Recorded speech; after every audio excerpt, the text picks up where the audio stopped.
Bienvenue sur Africa 24 dans cette nouvelle édition de l'Africa Tonight. Et voici les titres. Le président ivoirien a obtenu 83,66% des voix au premier tour de la présidentielle organisée dimanche. Alassane Ouattara a obtenu une large victoire, s'assurant un second mandat. Nous reviendrons sur les réactions de ses principaux opposants. Focus sur l'évolution des médias sur le continent. Le financement est un enjeu majeur pour le développement des entreprises opérant dans le secteur. Comment se traduisent les initiatives entrepreneuriales sur le continent? Élément de réponse à suivre dans ce journal. Et puis l'État gabonais veut sauver la Poste Banque. La fermeture provisoire de l'établissement du 19 au 22 octobre a provoqué un vent de panique chez les clients. Les autorités ont injecté 7 milliards de francs CFA pour renflouer les caisses de l'institution bancaire au bord de la faillite. L'Inde accueille depuis ce lundi le sommet Afrique-Inde.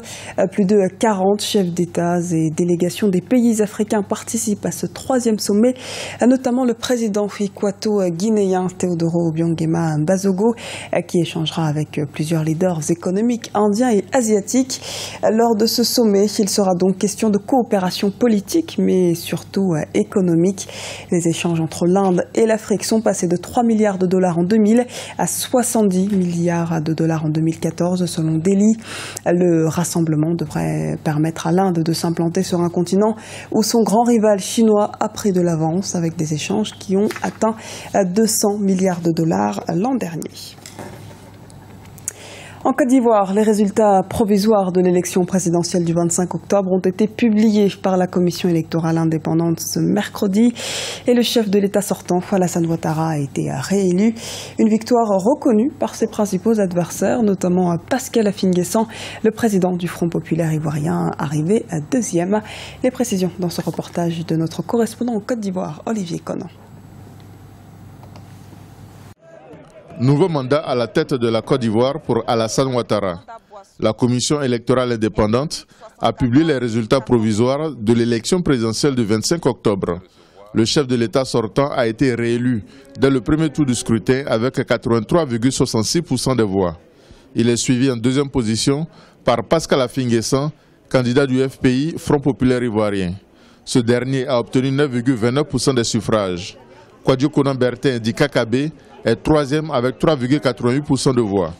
Le candidat du FPI a reconnu sa défaite, mais promet continuer le combat pour le changement et la démocratie. Je prends acte de ce résultat et je lui adresse mes félicitations. Je note cependant que les résultats affichés et les scores des candidats dans les différentes régions dressent le tableau d'un pays encore sous le traumatisme de la guerre.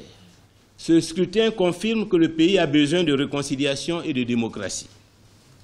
C'est conscient de cette situation et déterminé à y remédier que je me suis engagé sincèrement et en toute responsabilité avec les camarades du FPI et nos alliés de l'AFD dans le processus électoral. Les partis membres du RHDP, Rassemblement des oufouettistes pour la démocratie et la paix, sont entièrement satisfaits des résultats de l'élection présidentielle. Le score très important du président Ouattara est la preuve de son bilan positif à la tête du pays.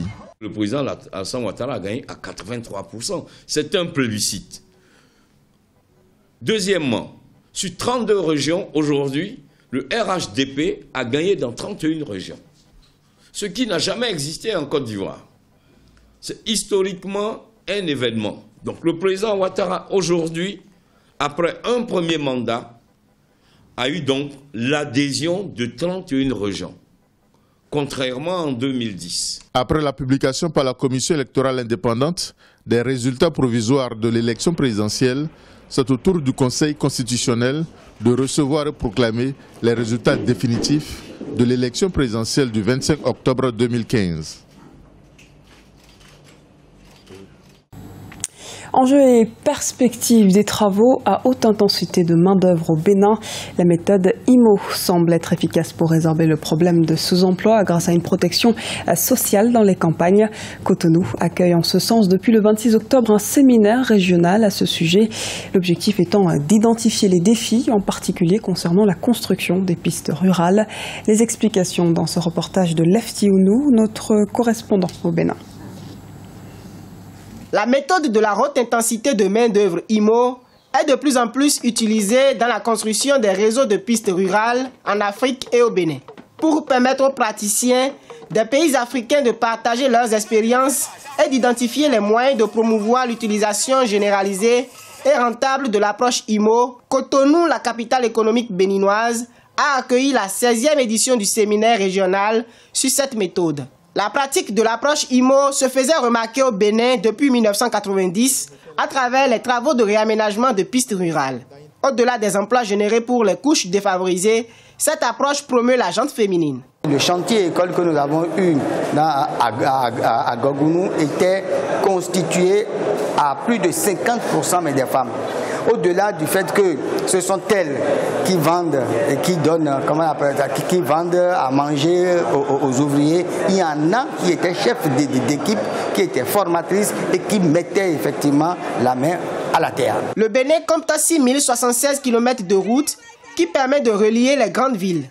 Le gouvernement béninois a fait la promotion de la méthode IMO au cours de la réalisation des 40 000 km de pistes rurales. La méthode IMO est utilisée sur ces 40 000 km de pistes. Donc vous comprenez que c'est une méthode qui permet de renforcer l'économie locale et dans un contexte de décentralisation parce que ce sont les collectivités locales qui sont les maîtres d'ouvrage.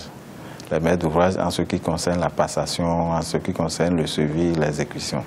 L'État central accompagne financièrement et techniquement. Près de 400 participants ont honoré de leur présence cette 16e édition de Cotonou.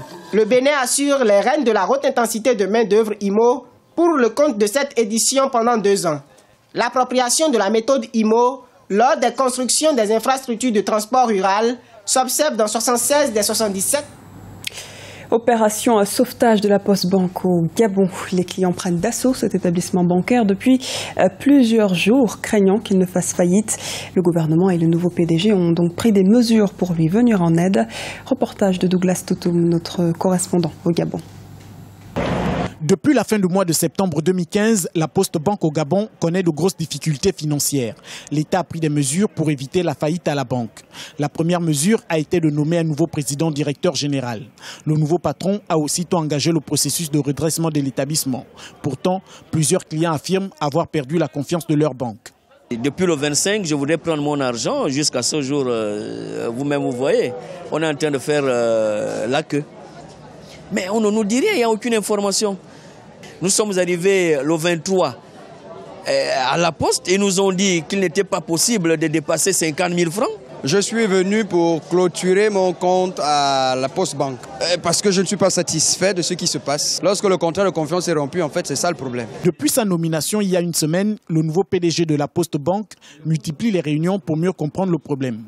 Dans ce sens, les comptes épargne ouverts avant 2007 ont été gelés.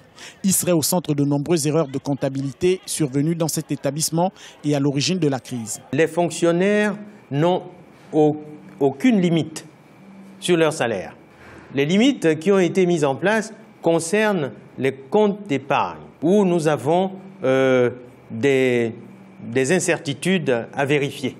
Mais sachez que les cas spécifiques sont servis. Et ce que nous essayons de faire, c'est de faire comprendre à la clientèle de venir à nos guichets retirer ce dont ils ont besoin. Et non de venir retirer juste parce qu'ils ont quelques inquiétudes.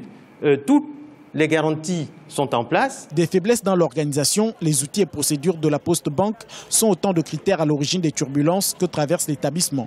Pour Michael Adondé, il y a lieu de mettre sur pied un plan d'urgence.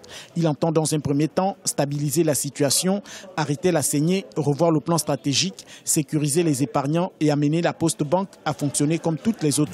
Ce journal a été réalisé par l'ensemble de la rédaction. Nous vous remercions pour votre fidélité. Retrouvez dans un instant une nouvelle édition l'édition de l'actualité sur Africa 24.